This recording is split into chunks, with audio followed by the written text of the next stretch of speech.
Hi, and we're back with the top 8 of the Ang Pao Challenge 2024 on stream today. Right now, we have Melvin K, a long-time trainer shed in Singapore player, versus Marcus Cole. Marcus Cole, it seems like he's a new up and coming player, right? Yeah, so or at least I haven't been around Yeah, for a while. I mean, neither have us, So, neither have I, but yeah, both of them have very good records coming into the top 8. I believe we already seen both of them on stream as well, so we're both familiar with his team, with their teams. On Melvin's side, just to reiterate, we have Ogopon Halflane, Reggie Drago, Rillaboom, Urshifu Single Strike, Fluttermane, and Farijira. for Marcus, he seems to have something that is already used previously in previous regulations, right? But it has seen some resurgence. Yes. Dondozo, Tatsugiwi, Glimora, Tornadus, Incarnate, Single Strike Urshifu, and Fluttermane. So I think offhand we did discuss Urshifu Single Strike has seen some rise in usage. May I know, to your opinion, I mean, maybe just for my own education, I mean, any thoughts about why the sudden increase in usage? well, if you look at the what's I think on my personal opinion is that surging rapid strike Urshifu ran into a lot of issues with Ogopon. Ogopon Wellspring is very popular at this current stage. Whereas so it's like nowadays you only ever see surging rapid strike as a choice scarf variant and very fast teams, but single strike has a bit more flexibility in the sense that it can still hit things that rapid strike wants to hit with close combat, but it also has the access to wicked blow, which can get through Ogopon. And yeah, not being weak to things like Ogopon, like grassy glide and things like that also helps it in some respect.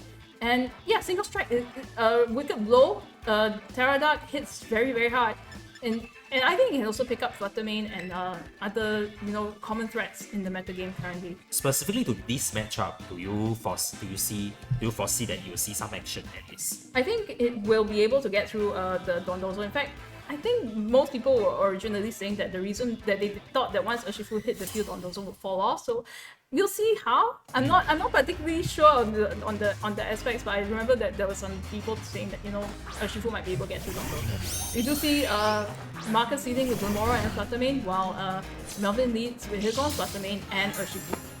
So I think, judging from current board state, right, we do that. I think it's a very fair assumption that Marcus, his speed boosting, so it's Melvin's speed, Fluttermane, which is also speed boosting. Possible speed ties? I mean, we can look at it and we can say, no, there's not a speed tie. It is not a speed tie. So yeah, Melvin's Fluttermane is faster than Marcus's Fluttermane. So that might give him a bit of a leeway in like how he wants to deal with the Glimora and the opposing Fluttermane. I think an IC win, I don't think to put it within the Urshifu's range, but we'll see. We also know that Melvin's Fluttermane has the access to Thunderbolt and Moon. Immediately beginning with Sucker Punch here. Okay, so Moonblast and Sucker Punch, will it be enough to pick up it is not enough to pick up the opposing Fluttermane, but it has reduced its special attack, so that's kind of useful. And there's no Moonblast coming out from Marcus's Fluttermane. It's just an IC win. Okay. But didn't you say that Melvin's is faster though? So yes, it was faster. It went for the Moonblast. no, we are looking from Marcus's perspective, right? No. Are we? No. Marcus okay. has the Glimora. I see. Okay. So you do see the Power Herb charging Meteor Beam going straight into the Fluttermane. It is not enough to pick up the KOs. These Fluttermanes are going really bulky nowadays. Yes, indeed. I mean, judging the high special attack, it doesn't require that much investment in the special attack itself. Perhaps like trying to, it has evolved to a more supporting role instead. I would disagree with that because you do still see choice specs Fluttermane around. But anyways, in this particular instance, yes, there's a bit of supporting role with the IC win, and yeah, Marcus choosing, realizing that his Fluttermane is quite in a dangerous position, going for the protect. Melvin going for the IC win on his Fluttermane, knowing that he still has that speed advantage. Going for the IC win, what does the Urshifu choose to do? Because I think now Urshifu is not faster than the Glimora, and the Glimora picks it up with a Sludge Bomb. Is it expected to kill at this range? It is a +1 Glimora, and that's a stat. So yes, I think that is within the range for Glimora to pick up the KO. Don't forget, Meteor Beam already boosted its special attack. But Grassy Glide, is back on the field, and I don't think Rillaboom cares too much about about how you say. I don't think Rillaboom cares too much about priority and speed drops. We'll see what happens here. He can fin it with the Grassy Glide at least. Yes, but it's also very easy for Marcus to terrestrialize his Gamora as well to avoid the Grassy Glide. And it's a neutral attack because it is rock and poison, so... but I guess having the Assault Vest on for Melvin might be able to take one Sludge Bomb. But for Sludge Bomb plus a Moonblast from the Flutter that's something you also have to consider. We do see that Melvin does choose to terrestrialize his Rillaboom, which is a Fire Terra. I'm not sure. I guess maybe he's hoping that he can resist the Moonblast from the Flutter and then take the Sludge Bomb. But if he can Grassy Glide, then why is... He's trying to prioritize the Gamora. He's trying to prioritize the Gamora, and the only way he can do that is if... Firewood Hammer. It seems that because he did not press or anything. No, he has high horsepower, which is times 4 against the Gamora. Okay. So we do see a Sludge Bomb. Yes, Rillaboom is able to take it comfortably with the Terrestrialize, and now High Horsepower picks up Gamora. It does scatter the toxic debris, so this is going to start affecting the game from here on out.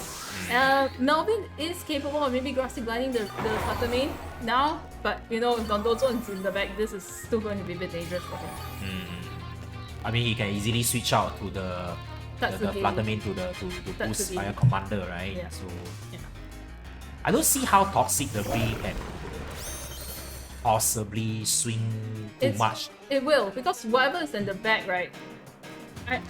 Whatever's in the back for Melvin, I think right now, Melvin is in actually a very terrible position because Dondozo probably outspeeds the Flutter Mane. This one we've seen in previous games that Marcus says Dondozo could be quite fast. Actually, no, Melvin is because of all the icy winds. So it might be able to outspeed the Flutter Mane. And now Rillaboom is a Terra Fire. It's going to take Wave Crash super effectively. So whatever is in the back, right, it comes in, it takes poison damage, it has poison, it's not going to last long. Regardless, then it becomes like Marcus just needs to make sure that he survives long enough with his Dondozo. And on top of that, Tatsugiri will still be preserved. And so I think it might be very safe for him to just bring in Tatsugiri here as well, so that he also still has that Flutter Mane in the back in case anything else happens. Because there's no way that Melvin's Flutter Mane is going to survive long. He can't switch it out. If he switches it out, he'll get the poison. But it seems that it's at least I don't see how Rillaboom can take on this onslaught right now. It can't. Yeah. It can't. But the thing is, right, it depends on what Dondozo is going to do. Oh, it's a defense boosted. Oh no, it's not. Sorry, that was Commander. Everything. Yeah, Everything. So Grassy Glide does come in, and he went with Tatsugiri. Oh, Melvin falling straight for the icy wind. At least, yeah, you're right. Despite the icy wind, Melvin's Flutter Mane is still faster than the Dondozo. It lowers its speed. So that's useful, but Earthquake will be able... but actually, grassy terrain, because grassy terrain reduces the damage of Earthquake. Rillaboom is still around, but I don't think it's going to last much longer at this rate. Yeah, as in, he chose Earthquake with at least significant damage to Rillaboom. And also, most importantly, picks up the Flutter Mane. And now you see Ogerpon is in. And I don't think Ogerpon is in the really... I mean, Ogerpon, it's a grass type. It can resist, it can take neutral damage, but will it be enough to pick up the Dondozo? I don't think so. I don't think if he heals fast enough, plus the Wave Crash. Yeah, it's not... I think even that Dondozo has Order Up, and so it's like, it can also just use a Dragon Attack straight into Ogerpon, and that is going to slowly boost its attack as well. We do see the Dondozo going for the Protect, probably going for trying to stall out the grassy terrain, which will actually make it very difficult for Melvin to come out of this, because his grass attack from Ogerpon is Grassy Glide. But Melvin is one Pokemon down only, isn't it? Two. Urshifu and the Flutter Mane. Yes, these are his last two Pokemon. So now that he's locked in versus his Dondozo, it looks like he's in a very terrifying position. I don't think Grassy Terrain is still around. So if he crits this turn, maybe he'll be good. Ivy Cudgel is a pretty high crit rate move. No, but he went for the Ivy Cudgel expecting the Terra into grass. So that didn't happen. So Marcus calling correctly, which is fair. Yeah, I mean, that's totally fair. I don't think Grassy Glide would have picked up the KO either from both of these.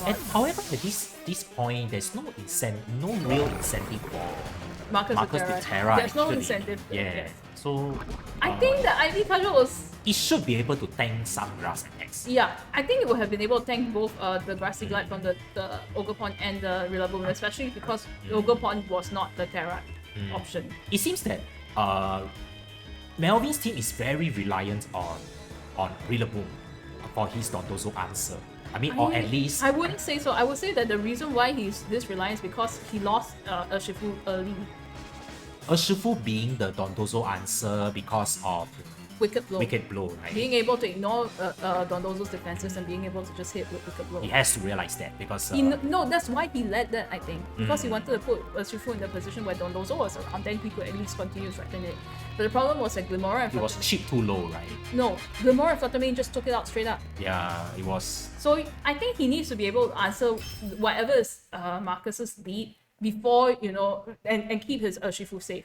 Like, sure, you have he also has Ogerpon. He also has he also has Rillaboom. Sure, those are supposed to be good against a water type like Dondozo. In fact, Ogerpon also has a benefit that if the Dondozo chooses to Terra Grass, he still has the Terra and he still can hit it super effectively. So one attack at least, right? To cover for the water and to cover yeah, so I think the Ogerpon is a good choice. I'm just not sure what Melvin chose at the lead was what he should have done.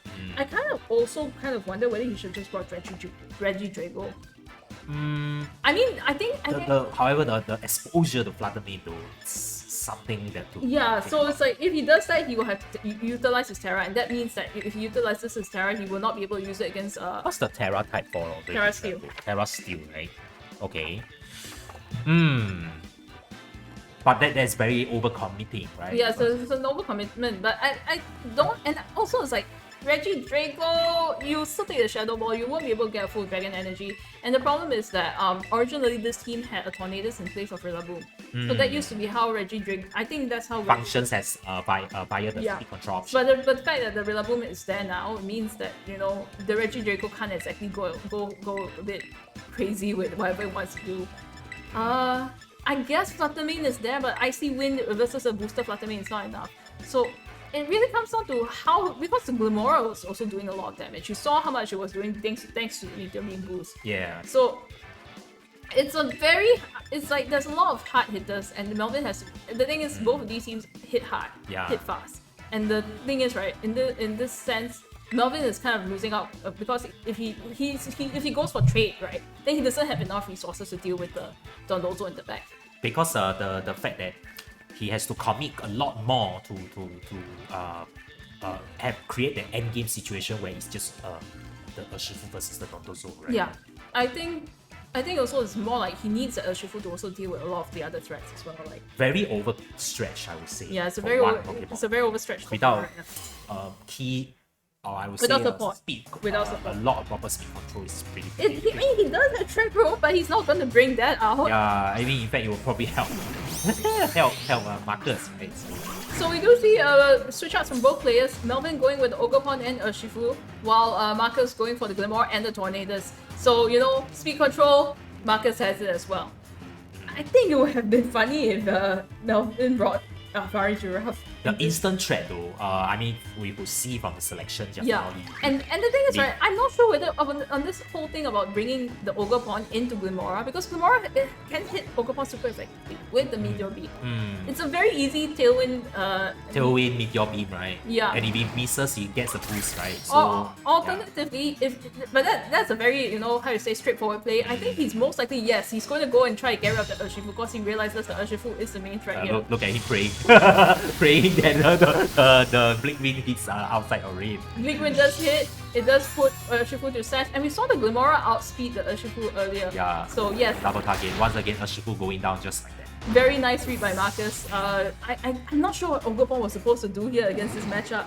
Even if it was just like a Fluttermane Glimmora, just the Meteor Beam is already doing so much threats there. Fluttermane is coming up, but Melvin is already down one Pokemon and he hasn't even, been able to... And that was his main Pokemon versus his Dondozo answer. Yes. So, what on earth can Melvin do here? We shall see. Yeah, I mean now it's just Blink Wind spam, Sludge Bomb spam. Yeah. So we do see... Really hard for We do see Melvin trying to go and call, try to be a bit tricky. We do know that his Ogerpon has Grassy Glide, Rillaboom has switched in. I think he might be going for the Terra. Yeah, he is going for the Terra. But you'll be Terra Fire, am I right? Yes. That would mean that you don't take the super effective from Sequin, for one. And it'll be very interesting to see if the Glimmora Glimmora presence, if the Glimmora did not Terra, this would actually be very dangerous. I mean, this would probably take it out. It's a +1 Grassy Glide into rain. Yeah. We do see the Tornadoes playing quite, passively going for the Tailwind. Not sure it's necessary at this point. Grassy Glide does take up the Glimmora. It was a critical hit. I didn't think it mattered. I don't think it mattered. Yeah, it's with the grass terrain boost and a +1, right? And I guess now Melvin has bought himself a bit of time because now Rillaboom has fake out, right? He can probably start doing a bit of damage with Ogerpon. And Dondozo is coming out. Okay, so this is kind of does he go for the Ivy Cudgel? He does have one turn of fake out. What does he choose to do?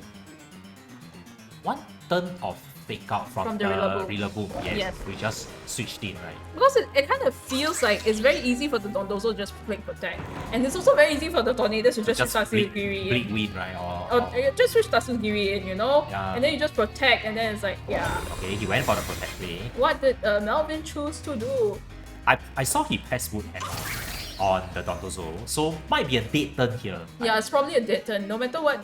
Yeah, so we do see the taunt. Okay. I'm trying to stop the follow me from Ogerpon.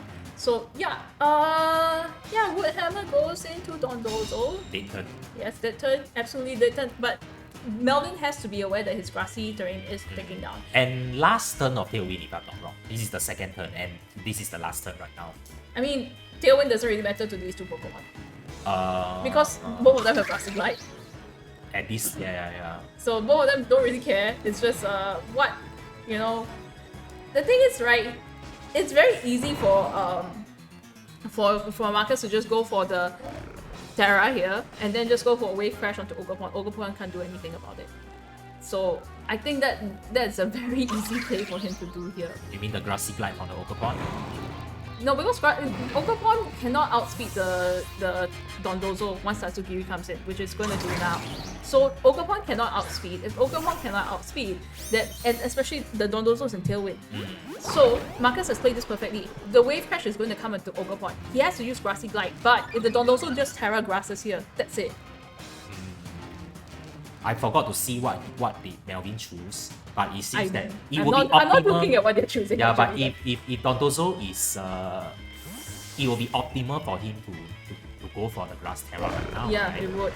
Yeah, regardless of what he does. Yes, right? because regardless that Ogerpon is... He's just gonna Wave Crash anyway. Yeah, regardless you Wave Crash or Ogerpon no matter what, I think.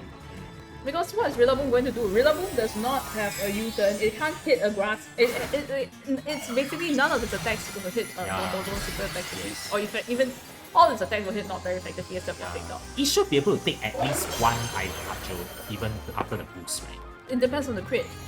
But we do see the Wave Crash coming out here onto the Fluttermane, taking it out. And yeah, I guess Melvin is trying his best to stall the Tailwind, hoping that the Dondozo is going to underspeed Ogerpon after. So Wood Hammer does come out. As you can see, it does nothing to that Dondozo. Rocky Helmet chip is also, significant. Yeah. And now Ogerpon comes in, gets poisoned too. Yes. And I think also one thing to consider is that regardless, Marcus still has, I think he still has Fluttermane in the back, right? Yeah. Oh no, Tornadoes in the back. He still has Tornadoes was retreated. Yeah. So he has Tornadoes in the back. So it's kind of, it kind of feels like all you need to do is get rid of the Ogerpon and you win this game. Because regardless, you just need to press Bleed Win. So it might be the second last turn of the Grassy Terrain. I don't think Grassy Terrain matters at this point for Melvin, because if he does not clear this Dondozo, he has no chance of actually doing anything else. And grass attacks are not going to hit the rest of the team anyways. Well, okay, maybe it'll hit, but not too much. Yeah, You I can mean, see- stalling out the grass Yeah. terrain would then cut the grass damage. Yeah, but I mean, grass damage is not doing that much here to Dondozo.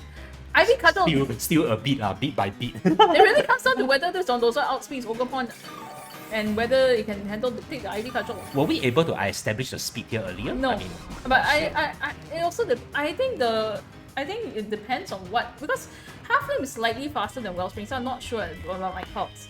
So it might be fast enough to get through the Dondozo. Well, it will be quite interesting now. Let's see.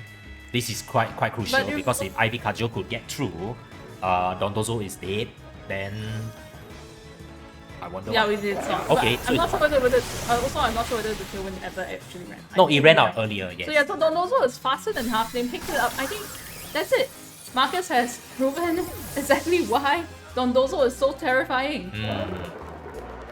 Yeah, and now Rillaboom just It can't do anything. Yeah, it can't do anything. At this point. I mean, sure, you take out Dondozo, but what are you going to do? There's still Tatsugiri, there's still Tornadus. Yeah. Tornadus sets up Tailwind, and then starts windstorming. Tatsugiri goes for a few attacks, maybe drops your accuracy in Muddy Water just because it can. And you don't have grassy terrain anymore. So, yeah. Dominant showing from Marcus. Yes, very dominant. In terms of matchup, it's just unfortunate that the main answer was lost pretty quickly. I think that's one thing to consider. I think Melvin was also in a very, because it's like, what if you just say straight up don't know what's what, you know? You always want that. He has to cover for it no matter Yeah, what. you- That risk has to be. He wants that Urshifu on that field of gold. Yeah, The problem, that pressure has to be. I kind of feel like if Reggie Drago was more feasible in this matchup, it would show up. It would have showed up, it would have cleared the field at the start, force Dondozo out, and then you can bring in Urshifu. Fair.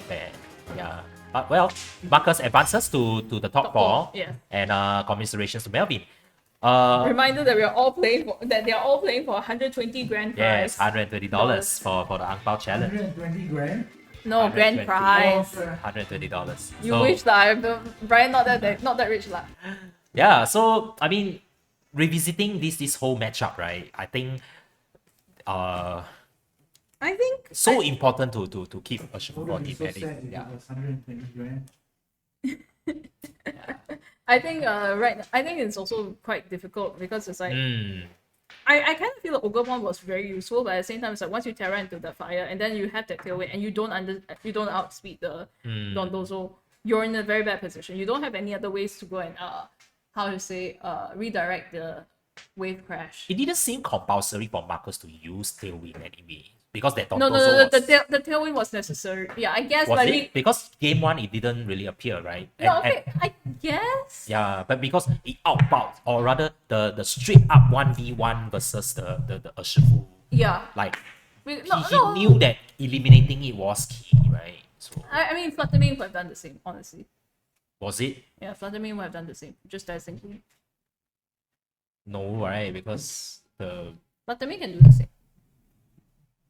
somehow I felt that the damage was not coming through. No, Dazzling Gleam or Moonblast will have OK KO that Urshifu. It's a ×4 weak.